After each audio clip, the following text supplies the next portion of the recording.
Hello and welcome back to Grumpy's Kitchen and Provisions. I'm Grumpy again. So today we're going to go over a little bit of knife skills, some cutting techniques. So let's start with an onion. I'm going to show you two different ways on an onion. We're going to take the root and the top off. We're going to cut our onion in half. Then we're going to go ahead and peel just the outer skin or the outer layer. And you could save that to throw in with your stock, but I have plenty and I'll be doing that shortly.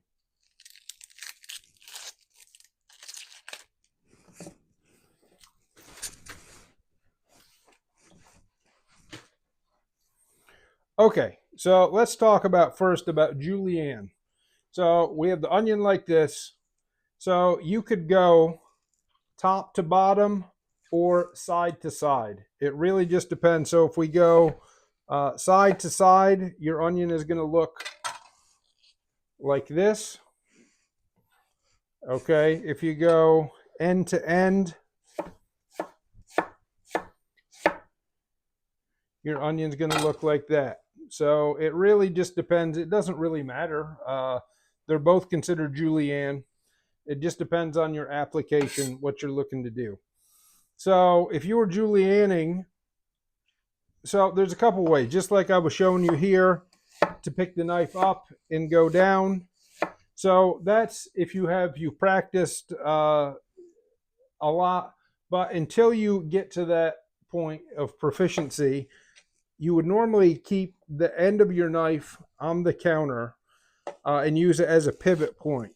So if you can see, this point of the knife is staying on. I'm going above. I'm using this hand just to guide the knife down and cutting like so. Okay? So once you gain some proficiency and you want to try the other way, so again, I'm using my thumb is my dummy finger. That's going to stay behind, and I'm going to go up and down. I am pushing the knife as I'm going. It's not just a straight up and down.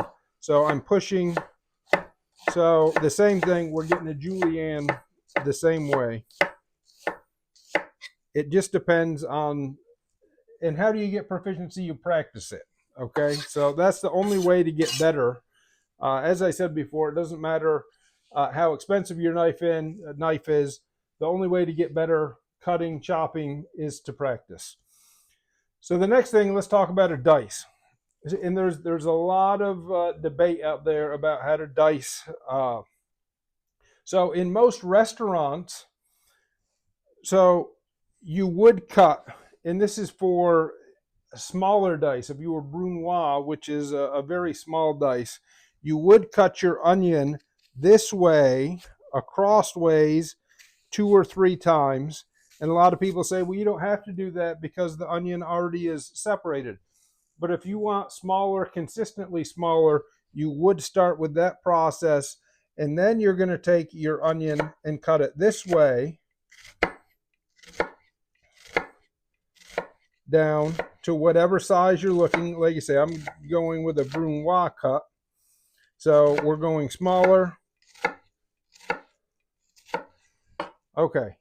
So now you can see here it's been cut this way 3 times and that way several times. And we're leaving this last probably half or quarter inch isn't cut through so I can move the onion around.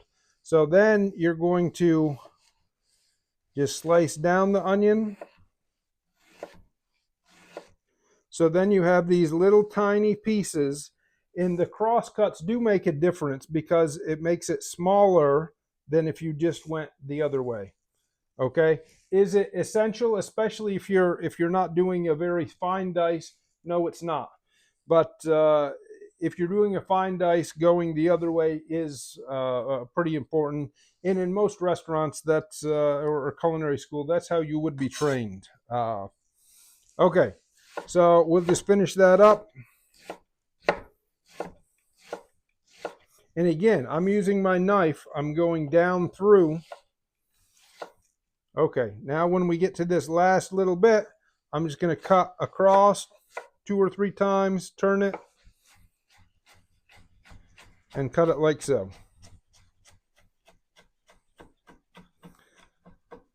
Okay, so now I have a half a cup, or a half an onion's worth, probably 3/4 of a cup of Brunoise onion, so which is a smaller than a fine dice. So for certain applications, that's what you'd be looking for.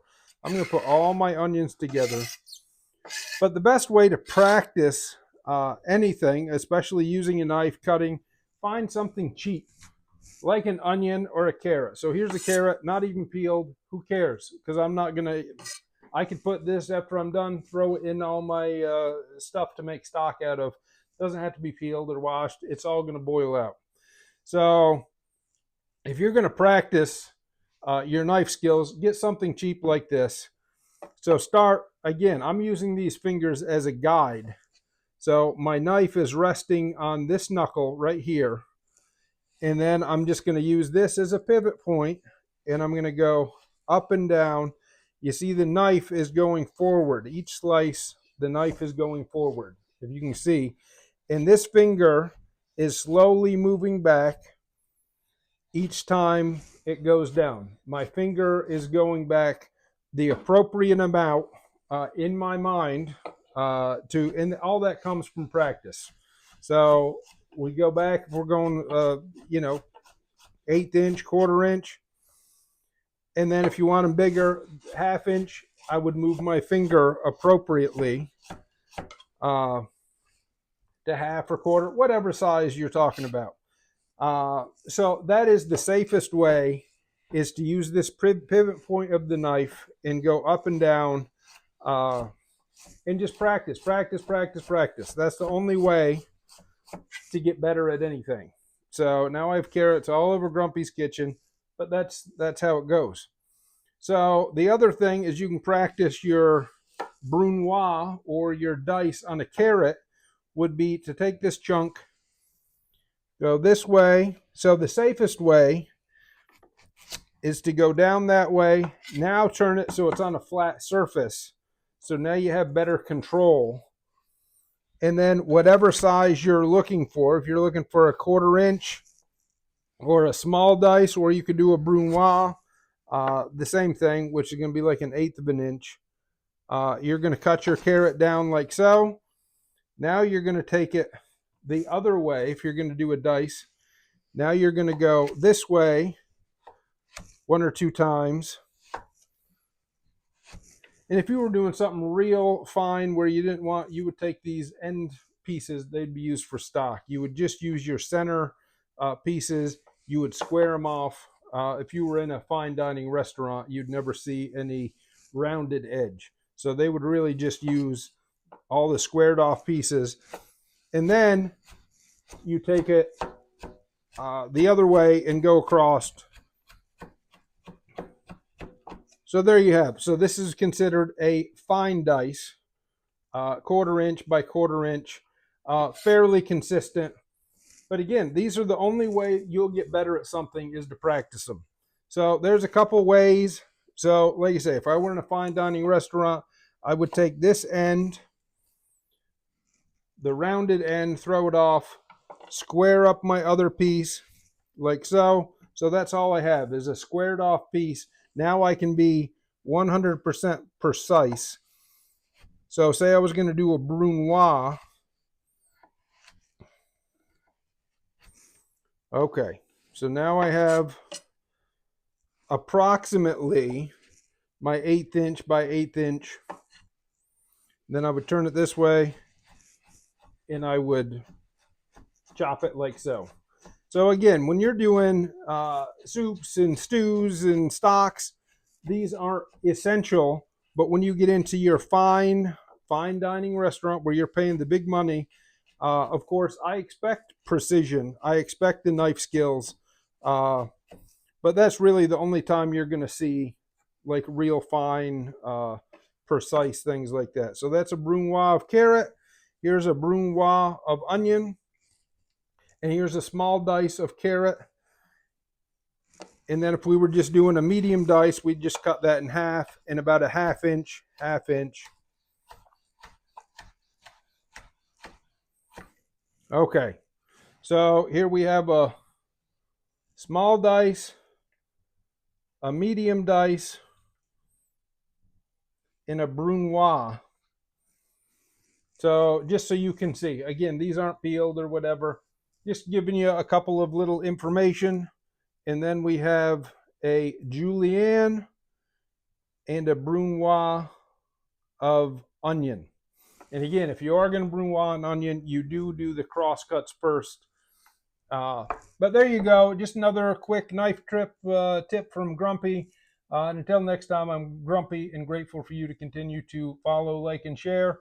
And please let me know if there's something else you want to see as far as kitchen tricks, hacks, or whatnots. Until next time, have a great day.